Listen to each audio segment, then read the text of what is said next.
الحمدللہ وحدہ والصلاة والسلام علی من لا نبی بعدہ۔ میرے محترم دوستوں، بزرگوں، عزیزوں، رمضان کا یہ مبارک مہینہ جو گزرا ہے، یہ پورا سال اسی طرح گزارنے کے لیے دیا گیا تھا۔ ایک مدت ہوتی ہے انسان کی تربیت اور سیکھنے کی، اور پوری عمر ہوتی ہے اس کے مطابق گزارنے کے لیے۔ جمعہ کی نماز، جمعہ کا دن ہفتے بھر کی اصلاح و تربیت کے لیے ہے، اور یہ رمضان کا مہینہ سال بھر کی تربیت اور ہدایات اور تعلیم کے لیے ہے۔ اور حج یہ پوری زندگی کو سنوارنے، پوری زندگی کو بنانے کے لیے ہے۔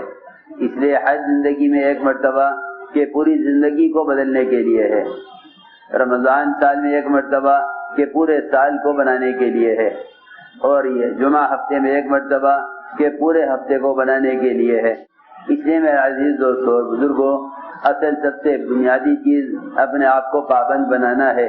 جن پابندیوں کے ساتھ یہ مہینہ گزرا ہے، جن معمولات اور اعمال کے ساتھ یہ مہینہ گزرا ہے، ہم پوری زندگی اس کے مطابق گزاریں۔ اس لیے کہ روزے کی سب سے بنیادی مقصد اپنے آپ کو صبر و برداشت کا عادی بنانا ہے۔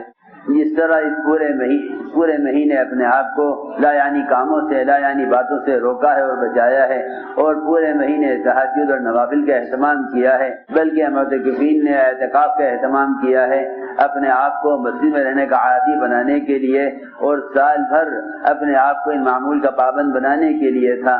رمضان مبارک کا گزر جانا کسی جیل سے چھٹکارا نہیں ہے، یا کسی پابندی سے آدمی کا نکلنا نہیں ہے، بلکہ سال بھر ان پابندیوں کے ساتھ وقت گزارنے کے لیے ہے۔ اصل مقصد دعوت کا یہی ہے کہ اللہ کے راستے کی اس نقل و حرکت کے ذریعے آدمی عمل کے ماحول میں رہے۔ دعوت اور عبادت ان دونوں کا جمع کرنا آدمی کی تربیت کے لیے بنیادی شرط ہے۔ تربیت کے لیے بنیادی شرط ہیں دعوت اور عبادت دونوں کا جمع کرنا، اور ان دونوں کے جمع کرنے کا سب سے بہترین موقع یہ رمضان کا مہینہ گزرا ہے۔ حضرت فرماتے تھے دعوت اللہ کے لیے اس سے زیادہ موضوع کوئی مہینہ نہیں، اور عبادت کے لیے اس سے بہتر کوئی موقع نہیں۔ اس لیے میرے عزیز دوستوں اور بزرگوں، اس بات کا دل سے عزم کریں کہ انشاءاللہ ہمیں موت تک دین اور دین کی دعوت پر قائم رہنا ہے۔ اس امت کی افضلیت، اس امت کی خاصیت اور اس امت کی اللہ کے یہاں اس امت کا مقام صرف دعوت اور عبادت کو جمع کرنے پر ہے۔ محض عبادات سے اس امت کو وہ درجہ نہ ملے گا جو درجہ اس امت کو دعوت عبادت کی جمع کرنے پر ملے گا۔ بے شمار آیتیں، بے شمار روایتیں وہ امت کو یہ سمجھانے کے لیے ہیں کہ اس امت کی خصوصیت، اس امت کی افضلیت وہ دعوت اللہ کی وجہ سے ہے۔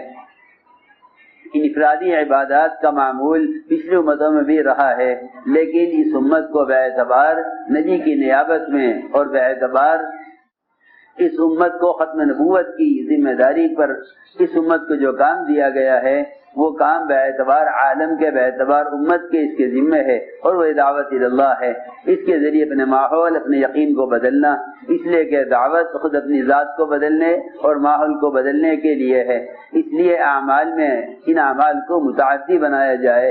اعمال کو متعدی بنانے کا مطلب یہ ہے کہ اپنے عمل کو لے کر پھریں تاکہ دوسروں کے عمل پر آنے کا ذریعہ بنے۔ اس لیے اس میں کوئی شک نہیں، اللہ کے راستے میں نکل کر عمل کی فضیلت حرمین کی عبادت سے کہیں زیادہ بتلائی گئی ہے۔ حضور اکرم صلی اللہ علیہ وسلم نے اپنے صحابہ کو ایسا متحرک بنایا کہ آپ عید کے دن بھی جماعتیں روانہ فرمایا کرتے تھے۔ یہ نہیں کہ یہ عید کا دن بیوی بچوں کے ساتھ ہنسنے بولنے، کھانے پینے، اور یہ عید کا دن تو اپنے گھروں میں رہ کر خوشیاں منانے کے لیے ہے۔ حضور اکرم صلی اللہ علیہ وسلم، صحابہ بھی ہماری طرح انسان تھے، ان کو بھی بیوی بچوں کے درمیان رہنے کا شوق تھا۔ یہ بات نہیں ہے کہ ان کے اندر اس چیز کا کوئی تقاضا نہیں تھا، نہیں میرے بزرگوں، دوستوں، عزیزوں، وہ تو آپس میں رحماء تھے۔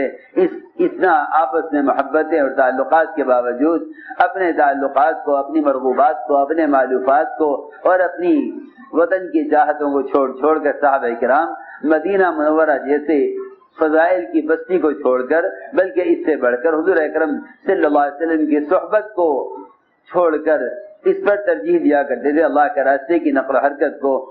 اس لیے میں نے عرض یہ کرنا تھا کہ کوئی موقع صحابہ کرام کا ایسا نہیں ملے گا جس میں وہ اللہ کے راستے میں نہ نکلے ہوں۔ عید کے دن بھی حضور اکرم صلی اللہ علیہ وسلم، ابھی آپ نے خطبے میں سنا کہ آپ صلی اللہ علیہ وسلم عید کے دن بھی جماعتیں روانہ فرمایا کرتے تھے، جماعتیں تیار کر کے عید کے دن بھی اللہ کے راستے میں نکالا کرتے تھے۔ اللہ نے فضل فرمایا، کرم فرمایا کہ اس جگہ کو، اس بنگلے والی مسجد کو سارے عالم میں اس سنت کے احیاء کا سب سے پہلے ذریعہ بنایا، ورنہ امت کے اندر سے دعوت کی نسبت پر نقل و حرکت اور صحابہ کرام کے نہج اور ان کے مزاج پر اپنے وطنوں کو چھوڑ کر دین کے احیاء کے لیے در بدر پھرنے کا مزاج اور ماحول ختم ہو چکا تھا۔ اللہ کا کرم اور فضل ہے کہ یہ معمول اب تک قائم اور قیامت تک جاری رہے گا۔ اس لیے میرے دوستو عزیزو، اس سنت کا التزام کرو کہ حضور اکرم صلی اللہ علیہ وسلم عید کے دن بھی جماعتیں روانہ فرمایا کرتے تھے، بلکہ حضور اکرم صلی اللہ علیہ وسلم نے اپنی امت کا اللہ کے راستے کی نقل و حرکت کا ایسا مزاج بنایا۔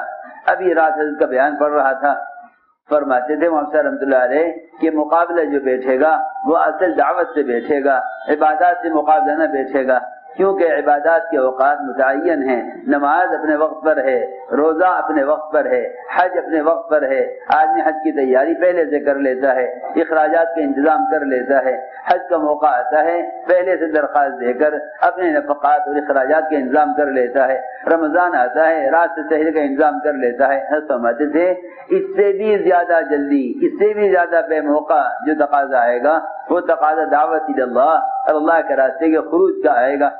فرماتے تھے مقابلہ جو بیٹھے گا اصل دعوت سے بیٹھے گا، مجاہدہ اصل دعوت کے ساتھ ہے، دعوت کے بغیر کسی بھی عمل کا مجاہدہ نہیں، اس لیے کہ سارے اعمال، ساری عادات، ساری حوائج اور سارے دین کے تقاضے سب مرتب ہیں۔ بے وقت تقاضا آئے گا وہ تقاضا دعوت اللہ اور اللہ کے راستے کے خروج کا آئے گا۔ حضرت فرماتے تھے ادھر سے تقاضا آئے گا مرتدین کو ارتداد سے بچانے کا، ادھر سے تقاضا آئے گا امت میں فرائض کو زندہ کرنے کے لیے نقل و حرکت کا، ادھر تقاضا آئے گا بیوی بچوں کو دیکھنے، ٹوٹے ہوئے مکان کی اصلاح کا۔ حضرت فرماتے تھے اگر ایک دفعہ بھی یوں کہہ دیا کہ آج نہیں کل چلا جاؤں گا، کل نہیں پرسوں چلا جاؤں گا، حضرت فرماتے اگر ایک دفعہ بھی یوں کہہ دیا تو پھر کعب بن مالک والا حشر ہوگا اور کعب بن مالک کی طرح معاملہ ہوگا۔ یعنی حضرت کی یہ بات اتنی گہری بات ہے۔ حضرت چاہتے تھے کہ امت دوبارہ اللہ کے راستے کی نقل و حرکت میں اس جذبے اور اس عظمت پر آئے جس عظمت پر صحابہ مجتمع تھے۔ کعب بن مالک رضی اللہ تعالیٰ عنہ سارے غزوات میں شریک ہوئے، صرف غزوہ تبوک میں نہ جا سکے، اگرچہ بدری صحابی نہیں ہیں۔ یہ کسی نے کہا کہ جب اتنے موقع پر جا چکے ہیں ایک موقع پر نہ نکلے تو ناراضگی کی کیا بات ہے؟ ان کی قربانیاں دیکھو، ان کے پچھلے کارنامے دیکھو، اللہ کی شان لے کے اللہ سے اور اللہ کے رسول سے اور تمام صحابہ سب کے سب ناراض ہو گئے۔ 50 راتیں گزری کعب بن مالک رضی اللہ عنہ پر، سارا مدینہ ان سے ناراض تھا۔ حضرت فرماتے تھے اللہ نے اس لیے کیا تاکہ قیامت تک آنے والی امت محمدیہ وہ اس بات کو سمجھ لے کہ اللہ کے راستے کی نقل و حرکت میں تاخیر کرنا اللہ کے رسول کی ناراضگی کا سبب ہے۔ اور یہ بتلانے کے لیے امت کو، یہ بتلانے کے لیے کہ اللہ کے راستے کی نقل و حرکت میں کمی آنا دین کے نقصان کا اور دین کے مٹنے کا یقینی سبب ہے۔ اس لیے اللہ کے رسول کی ناراضگی کا سب سے بنیادی سبب اللہ کے راستے کی نقل و حرکت میں کمی کرنا اور تاخیر کرنا ہے۔